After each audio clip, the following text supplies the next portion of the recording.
প্রথমবার তাকে তো কষ্ট দিচ্ছই, ছাগলটি তোমার শরীর দিকে তাকায় আছে, তুমি শরীর ধার দিতেছো, উচিত ছিল সমস্ত কিছু কমপ্লিট করে ছাগলকে সুন্দর করে শোয়া এরপরে জবাই করা। এই ফোঁটা যাই পানি থাক ওই পানি কুকুরকে খাওয়ায় দিছে, কুকুরটা সুস্থ হয়ে গেছে। ওই মহিলাকে আল্লাহ তামাম জীবনের গুনাহ মাফ করে জান্নাতের সার্টিফিকেট দিয়ে দিছে। দুঃখজনক হলে সত্য, আমার বাংলাদেশের কিছুদিন আগের একটা ঘটনা, খান জাহান আলী মাজারে ওই পুকুরে অনেক কুমির থাকে, তো কিছু মানুষ একটা কুকুরকে ওই পুকুরের মধ্যে নামায়া দিছে, নামায়া দিয়া পাটা বেঁধে ওই জায়গায় রেখে দিছে যেন কুমিরটা সহজে খাইতে পারে।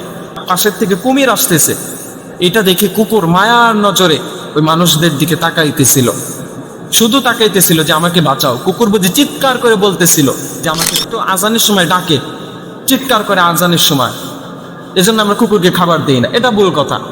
কুকুর আজানের সময় ডাকে আর কারণ আছে একটা। যখন সিজদায় ছিলাম, আমার নাতি হুসাইন রাদিয়াল্লাহু তাআলা আনহু, জান্নাতের সর্দার যিনি, তিনি, আমি যখন সিজদায় গেছি আমার পিঠের উপরে উঠে বসে আছে। আমি যদি উঠি তাহলে ওই সময় বাচ্চাটা পড়ে যাওয়ার সম্ভাবনা আছে, ব্যথা পাবে। এরপরে নামাজের খাতিরে আমি উঠতে চেয়েছিলাম, কিন্তু আল্লাহ রাব্বুল আলামিন জিবরাইল আমিনকে পাঠায় বলতেছেন, ইয়া রাসূলুল্লাহ, আপনাদের নাতি এবং নানার এই মহাব্বত আমার এত ভালো লেগেছে, আপনার নাতি যতক্ষণ আপনার পিঠ থেকে স্বইচ্ছায় সরবে না ততক্ষণ পর্যন্ত আপনি সিজদা থেকে উঠবেন না। এখন আপনার কাছে এক টুকরা স্বর্ণ আছে, আপনি ওই স্বর্ণ রাস্তার মধ্যে ফেলে দিবেন, আপনি ওই স্বর্ণ হাতে নিয়ে লোককে দেখাবেন যে দেখো এই যে আমার স্বর্ণ, দেখাবেন?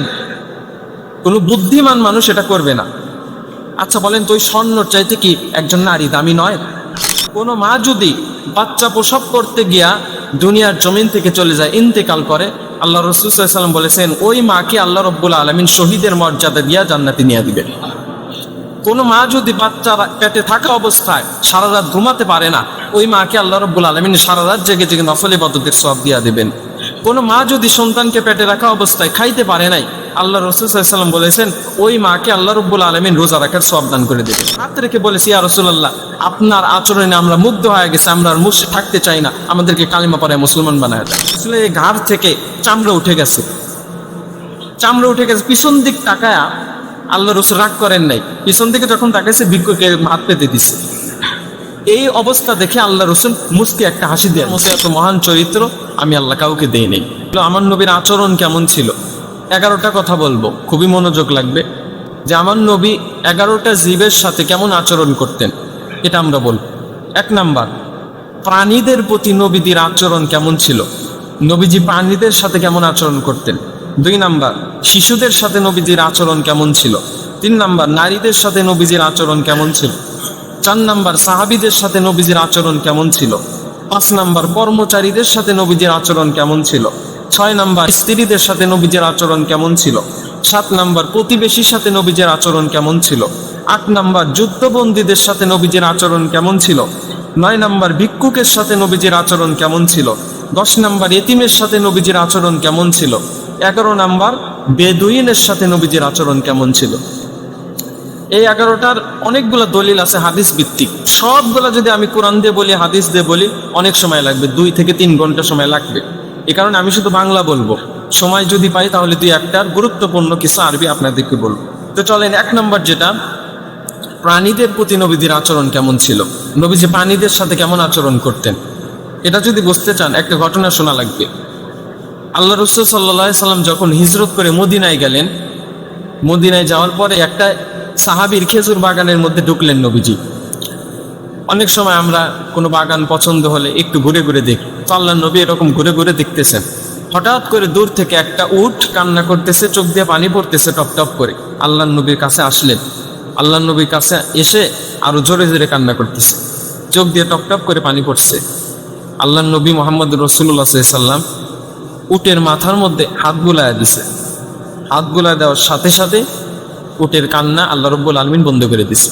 পরবর্তীতে উট আল্লাহ নবীর কানের কাছে নিজের মুখটা নিয়ে কি যেন বলতেছে, কি যেন একটা অভিযোগ করতেছে। তো তাফসীর কারকরা বলে ওই সময় উট বলতেছিল আল্লাহ নবীকে যে নবী, আমার মালিক আমাকে বড় কষ্ট দেয়, আমাকে ঠিক মতো খাওয়ায় না, যতটুক খাওয়ায় তার চাইতে দ্বিগুণ পরিশ্রম আমাকে দিয়ে করা। আল্লাহ নবীর কাছে এই অভিযোগটা করলো উট, এজন্য আমি কাঁদতেছি, উট এটা বললো। আল্লাহ নবী সাহাবীকে ডাক দিলেন, সাহাবীকে ডাক দিয়ে বলতেছেন যে তুমি কি পশু পাখির ব্যাপারে আল্লাহকে ভয় করো না? আল্লাহ কি পশু পাখির ব্যাপারে তুমি ভয় করো না? সাহাবীকে প্রশ্ন করতেছে। তো সাহাবী বলতেছে, ইয়া রাসূলুল্লাহ, আমি কি করেছি? রাসূলুল্লাহ সাল্লাল্লাহু আলাইহি ওয়াসাল্লাম বলল, তুমি এই উটটাকে কষ্ট দিচ্ছ, তাকে ঠিক মতো খাবার দিচ্ছ না, অথচ পরিশ্রম করিয়ে নিচ্ছ। এই কথা যখন সাহাবীকে বলল, সাহাবী নিজের ভুলটা বুঝতে পারল। এখন যদি আমরা আমাদের বাস্তবতার দিকে তাকাই, সমাজের দিকে তাকাই, দেখবেন এখন তো আর উট তেমন নাই বাংলাদেশে, কিন্তু উটের ওই রকম পরিশ্রম করে। একটা প্রাণী আছে ঘোড়া, এখন মানুষ ঘোড়াকে অনেক খাটায়, ঠিক মতো খাবার দেয় না, বিশ্রামের ব্যবস্থা করে দেয় না, কিন্তু ঘোড়াকে দিয়ে অনেক খাটায়, বেত দিয়ে আঘাত করে, চাবুক দিয়ে আঘাত করে, কষ্ট দেয়, জুলুম করে। তো আল্লাহ রাসূল সাল্লাল্লাহু আলাইহি ওয়াসাল্লাম বলছেন, না, এটা করবা না। প্রাণীদের প্রতি সহানুভূতি দেখাবা, প্রাণীদের সাথে জুলুম করবা না, অত্যাচার করবা না। তো এই ঘটনা দ্বারা আমরা বুঝি যে আল্লাহ রাসূল সাল্লাল্লাহু আলাইহি সাল্লাম প্রাণীদের প্রতি কঠোর ছিলেন না, প্রাণীদের প্রতি ইহসান আল্লাহ রাসূল করেছেন। আল্লাহ রাসূল একটা হাদিসের মধ্যে এরকম বলছেন, ইন্নাল্লাহা কাতাবাল ইহসান আলা কুল্লি শাই। তিনি বলছেন, নিশ্চয়ই আল্লাহ প্রত্যেক বিষয়ের উত্তম আচরণ ইহসানকে নির্ধারণ করে দিয়েছেন। প্রত্যেকটা কাজে ইহসানকে আল্লাহ নির্ধারণ করে দিয়েছেন। ফাইদা কতালতুম ফাআহসিনুল কিতলা, যখন তোমরা কাউকে হত্যা করবে তখন ইহসানের সহিত হত্যা করো। ওয়াইদা যাবাহতুম ফাহসিনুজ যাবহা, যখন তোমরা কোনো পশুকে জবাই করবে তখন ইহসানের সহিত জবাই করো। এই হাদিস দ্বারা আমরা বুঝি আসামি মৃত্যুদণ্ড তাকে দেওয়া হবে। তো তাকে হত্যা করার ব্যাপারেও আল্লাহ রাসূল সাল্লাল্লাহু আলাইহি ওয়াসাল্লাম এটা বললেন যে তাকে যে তুমি হত্যা করবা এটা ইহসান করে হত্যা কইরো। এখন একজন ফাঁসির আসামি, মৃত্যুদণ্ডের আসামি, তাকে কি আপনি ইচ্ছা মতো কোবাইতে পারবেন? ইসলাম কি আপনাকে এই অধিকার দেয়? তাকে কি আপনি জুলুম করে ইচ্ছা মতো ফাঁসির রশি গলার মধ্যে দিয়ে এরকম টানা হেসরা করলেন, চাবুকের আঘাত করলেন, তলোয়ার দিয়ে কোবালেন, গুলি করলেন ইচ্ছা মতো, মানে জুলুম করে হত্যা করলেন? ইসলাম আপনাকে এটা দেয় না, এই অনুমতি ইসলাম আপনাকে দেয় না। এই জন্যই বলছেন যে যখন তোমরা হত্যা করবে তখন ইহসানের সহিত হত্যা করবে, আর যখন তোমরা জবাই করবে প্রাণীদের প্রতি সহানুভূতি দেখাবে, ইহসান করবে। সামনে কুরবানি আসতেছে, এমন যেন না হয় যে ছুরিটা ধারালো না আর ওই ছুরি দিয়ে আমি প্রাণীকে জবাই করতেছি, এটা কষ্টদায়ক। এই জন্য আল্লাহ রাসূল বলছেন, তোমরা তোমাদের ছুরিকে ধার করো, কষ্ট দিও না, যত দ্রুত কাটা যায় তত দ্রুত কাটো। কিন্তু আমরা কি করি? আমরা ছুরি ঠিক মতো ধার দেই না, প্রাণীদেরকে ইহসানের সহিত জবাই করতে পারি না। দেখেন প্রাণীদের সাথে কতটুকু দয়া আল্লাহ রাসূল দেখিয়েছেন, যে প্রাণী জবাই করবা, কুরবানি করবা, ইহসানের সহিত কইরো। তাহলে এই হাদিস দ্বারা আমরা বুঝলাম আল্লাহ রাসূল সাল্লাল্লাহু আলাইহি ওয়াসাল্লাম প্রাণীদের সাথে কেমন ভালো আচরণ করতেন। এরপরে যদি আমরা দেখি, একটা ঘটনা এরকম আছে, আল্লাহ রাসূল সাল্লাল্লাহু আলাইহি ওয়াসাল্লাম একবার এক সাহাবীর পাশ দিয়ে যাচ্ছিলেন। তো ওই সাহাবী একটা ছাগল সুন্দর করে শোয়াইছে, পা বেঁধে সুন্দর করে শোয়াইছে। এরপরে ওই সাহাবীর পেটের উপরে পাড়া দিয়া ছুরি ধার করতেছে। এটা দেখে আল্লাহ রাসূল সাল্লাল্লাহু আলাইহি ওয়াসাল্লাম সাহাবীকে বললেন যে তুমি এটা কি করতেছো? বলে, ছাগল জবাই করব। জবাই করার নিয়মে একবার জবাই করা যায়, কিন্তু তোমার এই জুলুমের কারণে বোঝা যাচ্ছে তুমি একবার না দুইবার জবাই করতেছো। প্রথমবার তাকে তো কষ্ট দিচ্ছই, ছাগলটি তোমার শরীর দিকে তাকায় আছে, তুমি শরীর ধার দিতেছো। উচিত ছিল সমস্ত কিছু কমপ্লিট করে ছাগলকে সুন্দর করে শোয়া এরপরে জবাই করা, কিন্তু তুমি তো জুলুম করতেছো, প্রাণীকে কষ্ট দিচ্ছ। তাহলে এই ঘটনাগুলো থেকে আমরা কি বুঝলাম? আল্লাহ রাসূল সাল্লাল্লাহু আলাইহি ওয়াসাল্লাম প্রাণীদের প্রতি অত্যন্ত ইহসান করতেন, দয়া করতেন। এরপরে যদি দেখেন, এক ব্যভিচারী নারী জেনা করত, সারা জীবন জেনা করেছে, তেমন কোনো আমল নাই যে আমল দ্বারা জান্নাতে যাইতে পারে। একদিন রাস্তা দিয়ে যাচ্ছে একটা কুকুর, তৃষ্ণার্ত কুকুর। ওই কুকুরকে তৃষ্ণার্ত অবস্থায় দেখে বড্ড মায়া লাগছে। পাশেই ছিল কূপ, কি দিয়ে পানি তুলবে? কিচ্ছু নাই। তো কষ্ট করে নিজের পায়ের মোজা খসিয়ে পানির মধ্যে চুবায়া দিছে। যতটুক পানি উঠে আসছে ওই মোজাটা চিপে ওই 1-2 ফোঁটা যাই পানি থাক ওই পানি কুকুরকে খাওয়াইয়া দিছে। কুকুরটা সুস্থ হয়ে গেছে। ওই মহিলাকে আল্লাহ তামাম জীবনের গুনাহ মাফ করে জান্নাতের সার্টিফিকেট দিয়ে দিছে। এর দ্বারা আমরা কি বুঝি? যে কুকুরের সাথে খারাপ আচরণ করা যাবে না। আমার নবীর আচরণ এরকম ছিল না। অনেক মানুষ কুকুর বিড়াল দেখলেই মাথা গরম হয়ে যায়, মারার জন্য দৌড়ায়। কিন্তু দুঃখজনক হলে সত্য, আমার বাংলাদেশের কিছুদিন আগের একটা ঘটনা, খান জাহান আলী মাজারে ওই পুকুরে অনেক কুমির থাকে। তো কিছু মানুষ একটা কুকুরকে ওই পুকুরের মধ্যে নামায়া দিছে, নামায়া দিয়া পাটা বেঁধে ওই জায়গায় রেখে দিছে যেন কুমিরটা সহজে খাইতে পারে।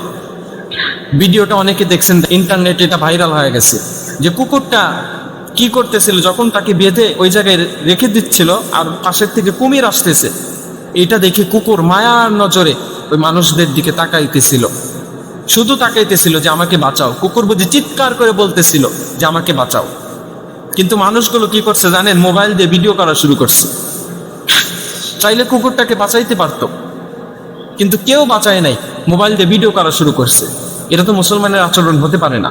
আর একটা ভুল বলি, যে অনেকে বলে কুকুরকে খাবার দেব, কিন্তু কুকুর তো আজানের সময় ডাকে, চিৎকার করে আজানের সময়, এজন্য আমরা কুকুরকে খাবার দিই না। এটা ভুল কথা।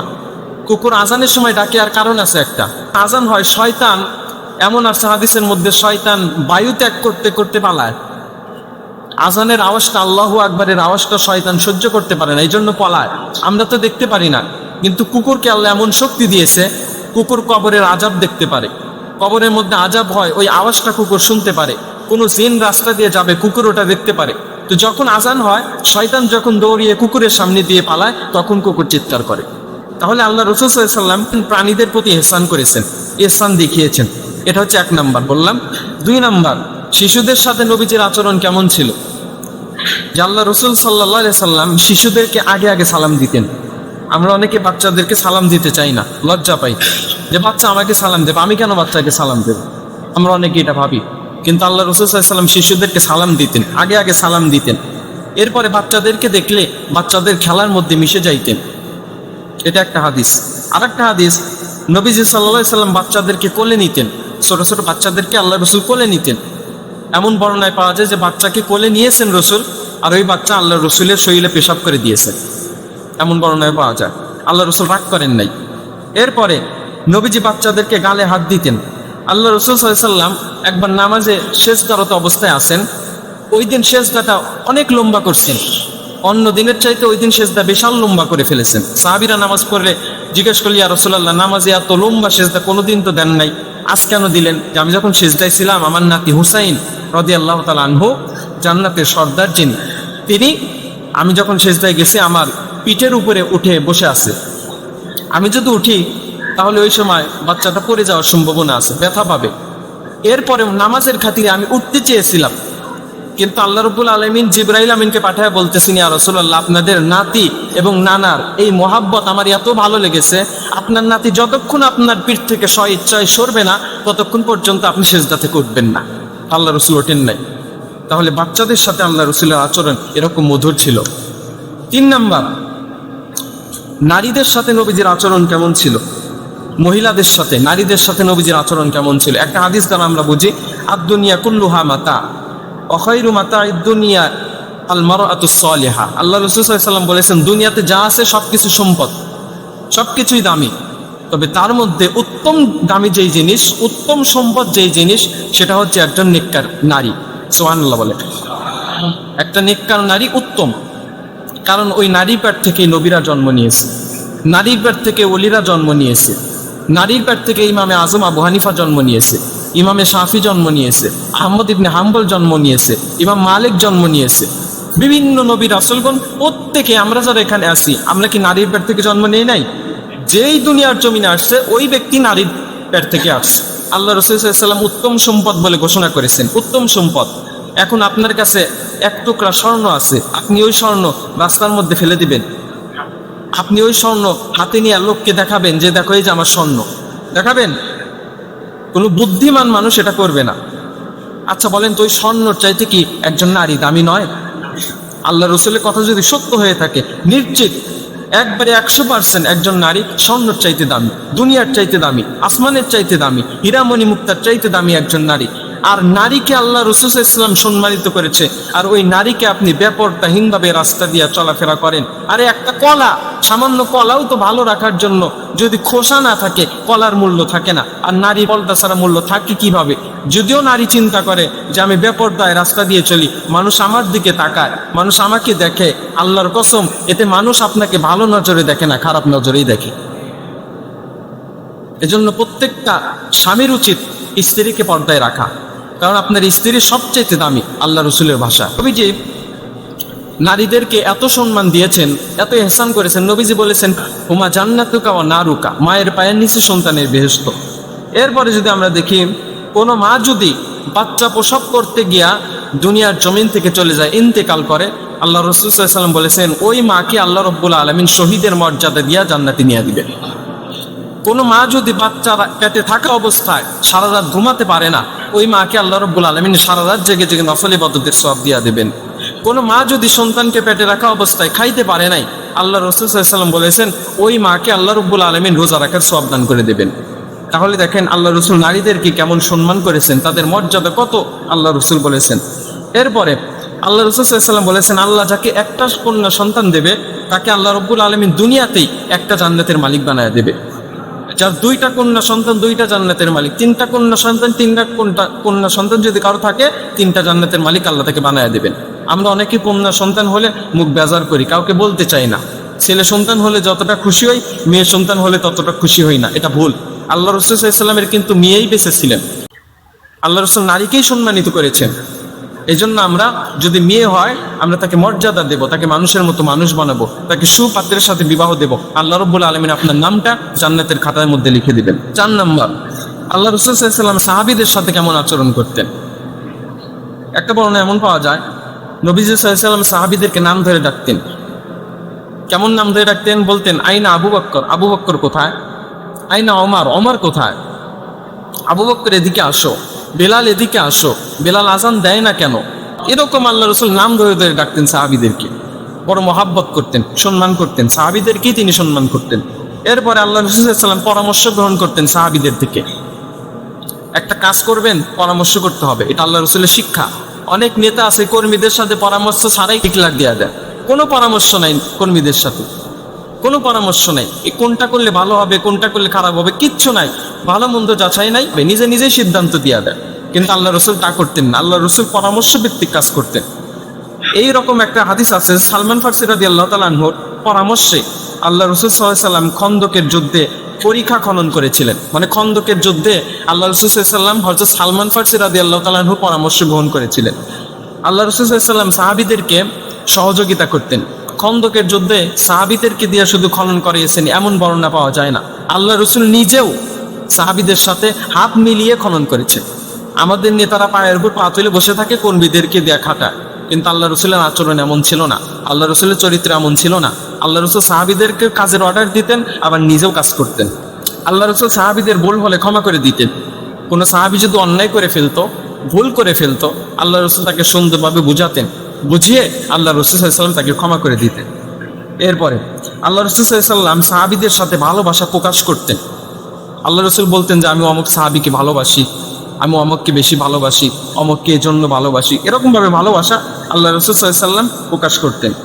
এরপরে আল্লাহ রসুল সাল্লাল্লাহু আলাইহি ওয়াসাল্লাম সাহাবীদের উপর কোনো কিছু চাপায়া দেন নাই, সহজ করেছেন, কঠিন করেন নাই। সাহাবীদের জন্য নবীজি দোয়া করেছেন নিজেই।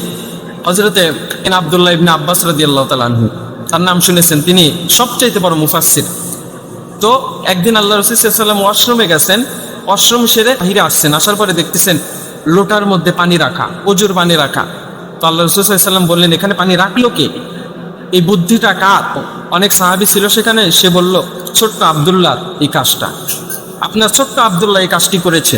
আল্লাহ রসুল সাল্লাল্লাহু আলাইহি ওয়াসাল্লাম আব্দুল্লাহকে ডেকে আনলেন, আনার পরে তার মাথার মধ্যে হাত বুলায় দিলেন, হাত বুলায় দিয়ে একটা দোয়া পড়লেন, আল্লাহুম্মা ফাক্কিহু ফিদ্দিন ওয়া আল্লিমহু তা'উইল। আল্লাহ রসুল দোয়া করলেন যে আল্লাহ রাব্বুল আলামিন গোটা পৃথিবীর যত জ্ঞান আছে, ইসলামের যত জ্ঞান আছে, কোরআনের যত জ্ঞান আছে তোমার মাথার মধ্যে ঢুকায় দিক, এবং তোমাকে একজন শ্রেষ্ঠ, একজন বরেণ্য, সবচাইতে বড় মুফাসসির হিসাবে আল্লাহ তোমাকে কবুল করে দিক। এই দোয়াটা যখন আল্লাহ রসুল সাল্লাল্লাহু আলাইহি ওয়াসাল্লাম করলেন, আজকে 2026 সালে এসে দেখেন, আপনি কিতাব ঘাটাঘাটি করে দেখেন, পৃথিবীর মধ্যে সবচাইতে বড় রইসুল মুফাসসিরিন যিনি, তিনি হচ্ছেন আব্দুল্লাহ ইবনে আব্বাস রাদিয়াল্লাহু তাআলা। এজন্য বাচ্চাদেরকে দেখলে এই দোয়াটা পড়ে মাথায় হাত বুলায় দেবেন, আল্লাহুম্মা ফাক্কিহু ফিদ্দিন ওয়া আল্লিমহু তা'উইল। এই দোয়াটা পড়ে মাথায় হাত বুলায় দেবেন, আল্লাহ তাকে শ্রেষ্ঠ মুফাসসির বানায় দেবেন। নবীজি সাহাবীদের প্রশংসা করতেন।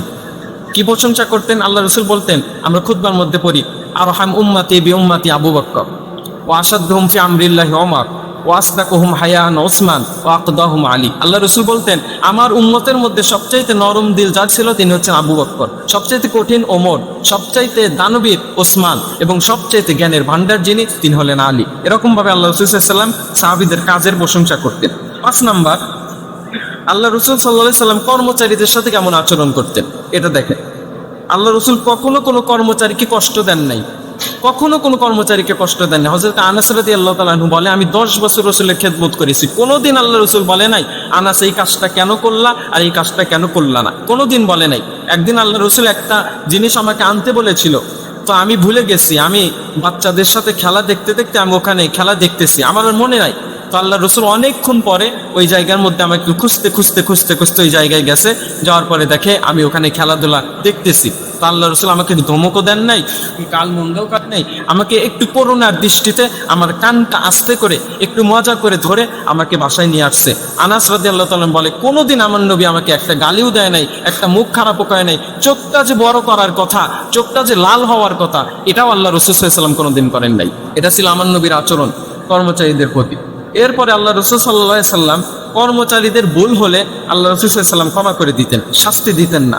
এরপরে কর্মচারীদের সাথে নিজেও কাজ করতেন। বর্ণনায় পাওয়া যায় আল্লাহ রসুল সাল্লাল্লাহু আলাইহি ওয়াসাল্লাম নিজের জুতা নিজে সেলাই করতেন, নিজের কাপড় নিজে সেলাই করতেন, এরপরে নিজের জামা কাপড় ধুইতেন। সব কাজ কর্মচারীদের দিয়ে করাইতেন না। এরপরে আল্লাহ রসুল সাল্লাল্লাহু আলাইহি ওয়াসাল্লাম খাবার ভাগাভাগি করে খাইতেন, কর্মচারীকে ডাক দিয়া একই টেবিলে বসে কর্মচারীদের সাথে খাবার খাইতেন। এই যে আমি যে শুধু বলে যাচ্ছি, একটু মিলাবেন আমাদের বাস্তবতার সাথে। আমাদের নেতারা কি করে, আমাদের বাড়ির মালিকরা কি করে, ঢাকা শহরে যান, কাজের বুয়াদেরকে সম্মানের চোখে দেখে না, কাজের বুয়াদেরকে যত খাটান যায় তত খাটা, তাদের প্রতি যে সহানুভূতি দেখান, ইহসান করা কিচ্ছু করে না। যে আল্লাহ রসুলের সাথে আমাদের আচরণটা কতটুকু। এরপরে আল্লাহ রসুল সাল্লাল্লাহু আলাইহি ওয়াসাল্লাম কর্মচারীদেরকে সম্মান করতেন, কর্মচারীদেরকে ভালোবাসা দিতেন, বেতন দিতেন। 6 নম্বর, নবীজি স্ত্রীদের সাথে কেমন আচরণ করতেন।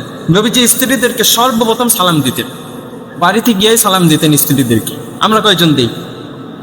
যাদের স্ত্রী আছে সালাম দেই না, লজ্জা পাই যে স্ত্রীকে কি সালাম দেওয়ার জিনিস, অথচ আল্লাহ রসুল সালাম দিতেন। আম্মা জান আয়েশা সিদ্দিকা বলে যে আমি রসুলের আগে সালাম দেওয়ার জন্য কত হাজারবার চেষ্টা করছি, একবারও পারি না। যেদিন আমি চিন্তা করছি যে আমি দরজা থেকে আল্লাহ রসুলকে সালাম দেবো, ওই দিন দেখছি আল্লাহ রসুল বাড়িতে ঢুকেই ওই প্রথম দরজা থেকে আমাকে সালাম দিয়েছেন, কোনোদিন আগে সালাম দিতে পারেন নাই। এরপরে আয়েশা সিদ্দিকা রাদিয়াল্লাহু তাআলা আনহা বলে যে আল্লাহ রসুল সাল্লাল্লাহু আলাইহি ওয়াসাল্লাম আমার সাথে খেলাধুলা করতেন, রাত্রিবেলা দৌড়াইতেন। একবার আল্লাহ রসুল সাল্লাল্লাহু আলাইহি ওয়াসাল্লাম এবং আম্মা জান আয়েশা সিদ্দিকা রাদিয়াল্লাহু তাআলা আনহা রাত্রিবেলা বের হয়েছেন, দৌড়ের প্রতিযোগিতা করছে। তো ওই দিন আল্লাহ রসুল সাল্লাল্লাহু আলাইহি ওয়াসাল্লাম নিজে হেরে আম্মা জান আয়েশা সিদ্দিকাকে জিতায়া দিচ্ছেন। আল্লাহ রসুলকে হারান মানুষ, আল্লাহ রসুলকে হারাবি এমন কোনো শক্তি কারোর আছে? তো ওই দিন আল্লাহ রসুল নিজে নিজে হার স্বীকার করে আম্মা জান আয়েশাকে জিতে দিয়েছেন। পরবর্তীতে আবার অন্যদিন দৌড় প্রতিযোগিতায় আম্মা জান আয়েশাকে হারিয়ে আল্লাহ রসুল নিজে জিতে গেছেন। আর আম্মা জান আয়েশাকে বলতেছেন যে ওই দিন তুমি পারছিলা, আমি মন খারাপ কিন্তু করিনি, আজকে আমি পারছি, তুমি মন খারাপ করো না। সুবহানাল্লাহ বলেন। এরপরে আল্লাহ রসুল সাল্লাল্লাহু আলাইহি ওয়াসাল্লাম ঘরের কাজে সহযোগিতা করতেন নিজের স্ত্রীদেরকে। ধৈর্য ও কোমলতা ছিল স্ত্রীদের প্রতি। স্ত্রীরা যদি কোনো ভুল করতো, আল্লাহ রসুলের তো অনেক স্ত্রী ছিল, একজন স্ত্রী ভুল করলে আল্লাহ রসুল রেগে যাইতেন না, ধৈর্য ধরতেন, তাদেরকে বুঝাইতেন, বুঝিয়ে বুঝিয়ে সংশোধন করে নিতেন। আমরা যেন আমাদের স্ত্রীদের সাথে যদি কথা কাটাকাটি হয়, আমরা যেন ঝগড়া না করি, নিজেরা নিজেদের মধ্যে সংশোধন করে নেব। 7 নম্বরে প্রতিবেশীর সাথে ভালো আচরণ করতে। আমাদের অনেকের প্রতিবেশী আছে, আমরা ভালো আচরণ করি না, খারাপ আচরণ করি, প্রতিবেশীদেরকে গালি দেই, প্রতিবেশীর সাথে আমরা উত্তম আচরণ করি না। কিন্তু আল্লাহ রসুল এমন করতেন না। প্রতিবেশীর সাথে কেমন আচরণ করতেন যে আল্লাহ রসুল সাল্লাল্লাহু আলাইহি ওয়াসাল্লাম বলেছেন তোমরা খাবার ভাগ করো, যদি তোমাদের তরকারি অল্প থাকে ঝোল বেশি করে দাও, কিন্তু প্রতিবেশীকে দেও। অনেক লোক আছে নিজে পেট ভরে খায়, প্রতিবেশী খায় না, নিজে পেট ভরে খায়, আহার করে, প্রতিবেশী শুধু গ্রাণ পায়। আল্লাহ রসুলের আচরণ কিন্তু এমন ছিল না। আল্লাহ রসুল আদেশ দিয়েছেন যে ঝোল একটু বাড়ায় দিলে হলেও তাও দাও, কারণ প্রতিবেশীকে ছাড়া তুমি খাইবা, আল্লাহর কাছে হিসাব দিতে হবে। আল্লাহ রসুল বলেছে যে আখিরাতের উপরে বিশ্বাস করে, আল্লাহর উপর যারা ঈমান আনে, সে যেন তার প্রতিবেশীর সাথে ভালো আচরণ করে। এই আদেশটা কার? রাসূলুল্লাহ সাল্লাল্লাহু আলাইহি ওয়াসাল্লামের। 8 নম্বরে যুদ্ধবন্দীদের সাথে ভালো আচরণ করতেন। যুদ্ধবন্দী যারা জয়ী হয় নাই, হেরে গেছে, তাদের সাথে ভালো আচরণ করতেন। সোজা কথায় যদি বলা যায় যে কারোদের মধ্যে যে কয়েদি থাকে, এই কয়েদিদের সাথে আল্লাহ রসুল ভালো আচরণ করেছে। সাহাবীদেরকে আদেশ দিয়েছেন যে তোমরা যদি একটু ভালো খাবার খাও, যতটুকু ভালো খাবার তোমরা খাবে, তার চাইতে উত্তম ভালো খাবারটা কারাগারের মধ্যে যারা বন্দী আছে তাদের জন্য পাঠায় দাও। যতটুকু তোমরা ভালো খাবার খাবে, তার চাইতে ভালো খাবার তাদেরকে খাও। তোমরা যা পোশাক পরবে, তার চাইতে ভালো পোশাক ওই কারাগারের মধ্যে যারা বন্দী আছে তাদেরকে পরাও।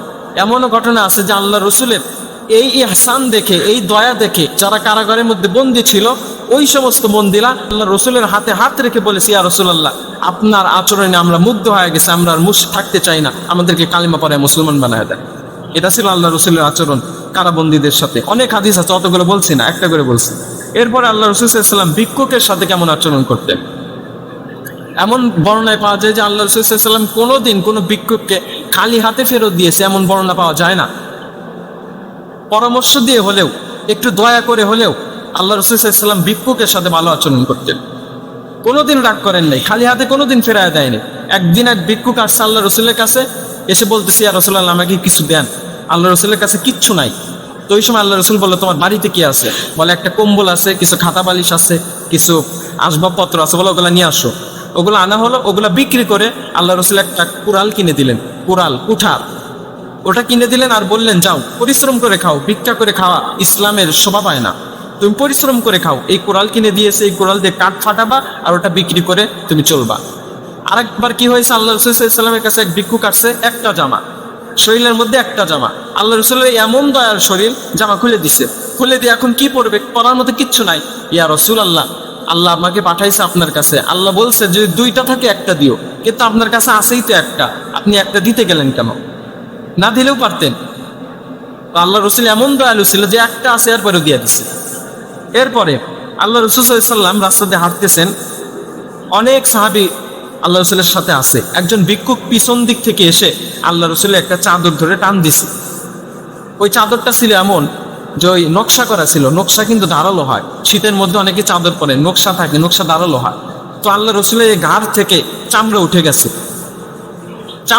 পিছন দিক তাকায়া আল্লাহ রসুল রাগ করেন নাই, পিছন দিকে যখন তাকাইছে ভিক্ষুকে হাত পেতে দিছে। এই অবস্থা দেখে আল্লাহ রসুল মুস্কি একটা হাসি দিয়ে দিচ্ছেন। তাই যখন হাত পেতেছে আল্লাহ রসুল পকেটের মধ্যে যা ছিল সমস্তটা ভিক্ষুকের হাতে উঠায় দিছে। এরপরে 10 নম্বর, আল্লাহ রসুল সাল্লাল্লাহু আলাইহি ওয়াসাল্লাম ইতিমের প্রতি সহানুভূতি দেখাতেন, ইতিমের সাথে ইহসান করতেন। এক ঘটনায় পাওয়া যায় যে ঈদুল ফিতরের দিন আল্লাহ রসুল ঈদের নামাজ পড়ার জন্য যাচ্ছে, পথের মধ্যে একটা ছোট বাচ্চা কান্না করতেছে। রাসূলুল্লাহ সাল্লাল্লাহু আলাইহি ওয়াসাল্লাম তাকে বললেন, তুমি কাঁদো কেন? বলে, আমার মাও নাই, বাবাও নাই, আমি একজন ইতিম। আল্লাহ রসুল সাল্লাল্লাহু আলাইহি ওয়াসাল্লাম মাথায় হাত বুলায় দিলেন, হাত বুলায় দিয়া বলতেছেন, আমি মুহাম্মদ যদি তোমার পিতা হই আর আয়েশা সিদ্দিকা যদি তোমার মা হয়, তোমার কি অসুবিধা আছে?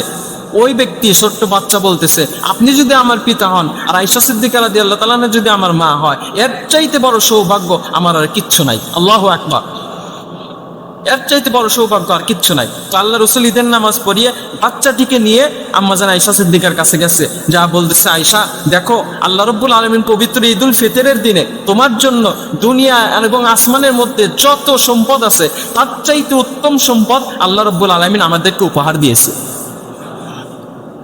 এইরকম আল্লাহ রসুল এতিমদেরকে মহাব্বত করতেন, ইহসান করতেন, এতিমদের মাথার মধ্যে হাত বুলায় দিতেন। আপনাদেরকে একটা আমল বলি, যাদের কান্না আসে না, মোনাজাতে যারা কান্না করতে পারেন না, যাদের দিলটা পাথরের মতো শক্ত হয়ে গেছে, এতিম যেখানে পাবেন মাথায় হাত বেলা দিবেন, আল্লাহ চোখ দিয়ে আপনার পানি বের করে দেবে। এতিমের সাথে ভালো আচরণ করবে, এতিমের সম্পদ নিয়ে খেলাধুলা করবেন না, এতিমের সম্পদ আত্মসাৎ করবেন না, এতিমের সাথে ভালো আচরণ করবেন। আল্লাহ রসুল এতিমের সাথে ভালো আচরণ করতেন। এরপরে 11 নম্বর, আল্লাহ রসুল সাল্লাল্লাহু আলাইহি ওয়াসাল্লাম বেদুইনের সাথে ভালো আচরণ করতেন, ইহুদির সাথে ভালো আচরণ করতেন। মদিনার মসজিদে নববীর মধ্যে একজন ইহুদি প্রস্রাব করে দিয়েছে, আল্লাহ রাসূল রাগ করেন নাই, ওমর রাদিয়াল্লাহু আনহু তরবারি বের করেছে, আবু বকর নরম মানুষ গরম হয়ে গেছে, ওসমান দাঁড়ায় গেছে, আল্লাহ রাসূল বলছে, থামো থামো। যখন প্রস্রাব শেষ কমপ্লিট, আল্লাহ রাসূল আমাদেরকে একটা গাইড দেয়া গেছে যে শোনো, যদি কোনো মানুষ প্রস্রাব এবং পায়খানা করে ওই সময় ডিস্টার্ব করবা না, যত বড় অপরাধী হোক, চোর হোক, কিন্তু প্রস্রাব এবং পায়খানার সময় যদি তাকে ডিস্টার্ব করো, প্রস্রাব যদি আটকে যায়, তার পরবর্তীতে কিডনির সমস্যা হবে। আজকে বিজ্ঞান প্রমাণ করেছে 2026 সালে এসে। তো আল্লাহ রসুল সাল্লাল্লাহু আলাইহি ওয়াসাল্লাম আটকায়া দিছে, প্রস্রাব শেষ, আল্লাহ রসুল বললো, তুমি এটা কি করলা? বলে, কেন, কি করেছি? তোমার যদি ইবাদত খানায়, তোমরা যেখানে ইবাদত করো, ওটাকে কি বলে? ইহুদিরা যেখানে ইবাদত করে, গির্জা, তোমাদের গির্জা গিয়ে যদি কেউ প্রস্রাব করে কি হবে? বলে, তার কল্লা নামিয়ে ফেলবো। বলে, এটা তো আমাদের ইবাদত খানা, এটা তো আমাদের মসজিদ, এখানে আমরা আল্লাহর ইবাদত করি, আমাদের প্রতিপালকের ইবাদত করি, তুমি তো কাজটা ঠিক করলা না। তো ইহুদি ডাক দিয়ে বলতেছি, ইয়া রাসূলুল্লাহ, আমাদের গির্জায় যদি কেউ কাজ করতো আমি কল্লা ফেলে দিতাম, আর আপনার এই ইবাদত খানায় আমি প্রস্রাব করেছি, আপনি এত ভালোভাবে আমাকে বুঝাচ্ছেন, আমি বুঝে গেছি ইসলাম ধর্ম সবচেয়ে শ্রেষ্ঠ, আমাকে কালিমা পড়ে মুসলমান বানায় দেন। এরপরে আল্লাহ রসুল সাল্লামের সামনে দিয়ে একবার লাশ যাচ্ছেন, সাহাবীরা বসা, আল্লাহ রসুলও বসা, সামনে দিয়ে একটা লাশ যাচ্ছে, ইহুদির লাশ। আল্লাহ রসুল সম্মানে দাঁড়ায় গেলেন। তো সাহাবীরা বললো, ইয়া রাসূলুল্লাহ, এটা তো ইহুদির লাশ, আপনি দাঁড়ালেন কেন? আল্লাহ রসুল বললো, আওয়ালাইসান নাফসা, এটা কি মানুষ নয়? এটা কি মানুষ নয়? আমি মানুষের সম্মানে দাঁড়িয়ে গেছি। আল্লাহু আকবার। আল্লাহ রসুল মানুষের সম্মানে দাঁড়িয়ে যেতেন, কে ইহুদি কে মুসলিম এটা আল্লাহ রসুল সাল্লাল্লাহু আলাইহি ওয়াসাল্লাম দেখতেন না। তো এই কারণেই আমরা নিয়ত করব, আমরা হিম্মত করব যে আমাদের নবীজির জীবনী থেকে আমরা শিক্ষা গ্রহণ করবো। আর একবার বলে শেষ করছি, সিরিয়াল মনে রাখেন। 1 নাম্বার, আল্লাহ রসুল আনীদের সাথে কেমন আচরণ করতেন, শিশুদের সাথে কেমন আচরণ করতেন, নারীদের সাথে কেমন আচরণ করতেন, সাহাবীদের সাথে কেমন আচরণ করতেন, কর্মচারীদের সাথে কেমন আচরণ করতেন, স্ত্রীদের সাথে কেমন আচরণ করতেন, প্রতিবেশীর সাথে কেমন আচরণ করতেন, যুদ্ধবন্দীদের সাথে কেমন আচরণ করতেন, ভিক্ষুকের সাথে কেমন আচরণ করতেন, এতিমের সাথে কেমন আচরণ করতেন, আর সর্বশেষ 11 নাম্বার, বেদুইনের সাথে আল্লাহ রসুল সাল্লাল্লাহু আলাইহি ওয়াসাল্লাম কেমন আচরণ করতেন।